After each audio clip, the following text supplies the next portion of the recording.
Hello，大家好，我是江江。今天呢，我们要来用影片来为大家解释一下我们人类的年龄。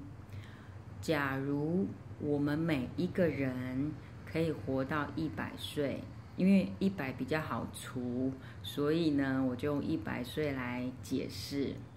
好，每10年我们把它切割成1等份，然后呢，所以100岁里面就会有10等份。那我们把它归缩成1年级、2年级，这样可能比较好说。在我们呱呱落地出生到1年级、2年级，也就是说0岁到20岁这中间呢，我们人类就是学习怎么吃饭，怎么走路，然后谁是你的亲人，谁是你的好朋友，甚至在这个阶段呢，我们人类会去学习你存在的那个环境，的语言的文字，甚至人与人之间的沟通模式、相处模式。OK， 这个是在比较前阶段的。然后到了3年级、4年级、5年级呢，可能已经出社会了。那在这个时候呢，就是进入到了我们人类的物质界的世界。也就是说呢，在这个阶段的人类，因为他出来工作，他赚了钱，于是他在物质界里面去寻找他想要的物质，去得到他在那个阶段短暂的快乐。然后呢，到达4年级、5年级、6年级，可能再高一点，我们讲高一点好了，5年级、6年级、7年级好了。可能在这个阶段呢，他在物质界可能已经也修炼过了，什么物质他可能都看过了。那可能他们在这个阶段可以领悟到，原来物质界很多的物质都给予你只能短暂的快乐的时候，在这个时候他会锐变。好，在这个阶段呢，如果他有锐变的话，他开始会丢掉一些东西，放下一些东西，然后或是一些人，他可能不要这个朋友，他觉得这个朋友不适合他，或者是生活会慢慢走向简单化。然后到了8年级、9年级、10年级的时候呢，这些人类明白自己的生命体即将结束。如果有练习的人类呢，他更明白他自己要往哪里去。可是这中间这10等份的过程，也就是说1年级到10年级这当中呢，如果没有经过练习的人呢，他会不明白这中间的道理。那比如说我刚刚说每一个年级都有它的过程，比如说像我们现在已经练习到一个程度，或许我觉得我的年级已经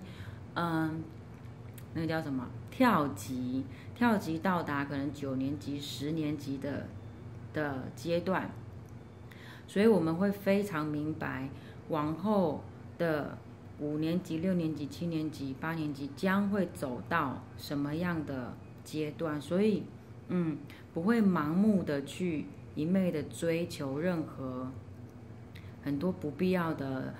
存在在我的生活当中。那刚刚讲到过程，所以比如说我的童年不是那么的欢乐，或者说我的童年不是那么幸福，请大家在这个影片去思绪一下，那个是过程，只是过程，不要把过去的过程带到身上。又或者3年级、4年级、5年级，这中间可能受到了感情的波折，工作上的困扰跟挫败，请大家记得，那个都只是你生命体里面3年级、4年级、5年级要经过的过程，然后那些过程是你要学习去调理自己心态的功课。然后如果你能够明白这些道理，在往上年级，你会知道你要放下什么东西，你身上要脱掉什么东西，你不会把自己搞得复杂。就是说在练习的过程当中，如果你能够明白每一个阶段，每10年一个过程，这些过程的精髓，你学习到里面的重点了吗？比如说我们在读书，打开来很多的文字，课本打开来很多文字，可是里面总是会有重点，对吧？我们要考试的时候都是在考这些重点，对吧？那些其他文字只是架构那些重点，让你更明白而已。就好像我们生活这每10年的过程都会有几个重点，其他的生活细节只是去架构这些重点，凸显你要去学习的功课在哪里。你必须了解这些重点在哪，然后学习到身上之后，然后再往前面一个关卡前进，了解吗？所以不要把那些过程看得太重。如果你背负的过程，那些你觉得那些过程让你很痛苦，你一直把那些过程痛苦的过程背负在身上，你没办法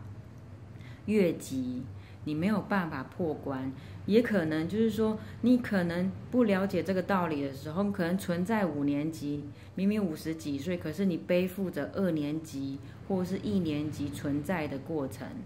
背负着的时候，你就会在那个地方卡关，你不会前进。就好像很多老一辈的人，他可能没有经过练习，他就是不断的重复在过往的过程，他在讲的时候都是过往的过程，所以他虽然年纪可能已经到达6年级，可是他的练习年级可能是存在2年级，了解吗？所以像我们练习的已经到达一个比如说我已经跳级了，我回头，虽然我年纪还没有到达100岁啊90岁，没有到达9年级，但我能够明白，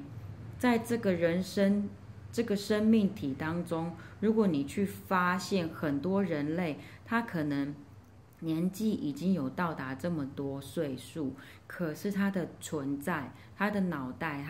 他的精神体是一直存在在那个我们俗称的1年级、2年级的过程，他没有办法提升。所以在这样的练习当中，只是帮助自己更了解你到达这个地球，你存在在这个生命体当中，你要学习的功课，了解之后，在未来在这个生命体要结束的时候，你会非常清楚的知道你要去哪里，你会在这个路程上走得非常的愉悦、放心，非常的有安全感。而且当你慢慢练习领悟到很多的时候，你将会知道有很多的指引，就一直在指引你去你要去的方向，就不会带着害怕跟担心。所以要跟大家说明，如果你现在几岁，然后你把你自己的年龄去除以10，然后呢把它分成，比如说你40岁，你除以4，除以10，对不起，除以10，你就有4个阶段。请你好好回想一下，你这4个阶段，你找到这4个阶段的功课重点了吗？那或者是再告诉自己，你在这4个阶段里面，你有受到什么很大的挫败或是不愉快、不幸福吗？你是不是可以调理好你自己？然后不要带着这些情绪，因为你带着这些情绪，你就没有办法进阶。OK， 所以在这里跟大家说明，我们生命体的年龄去除以10，然后再从这个几个阶段里面去找到你每一个过程，然后功课的重点在哪？学习并调理自己，然后再带着自己的生命体再往下一个阶段前进，好吗？今天跟大家分享到这，I love you，拜拜。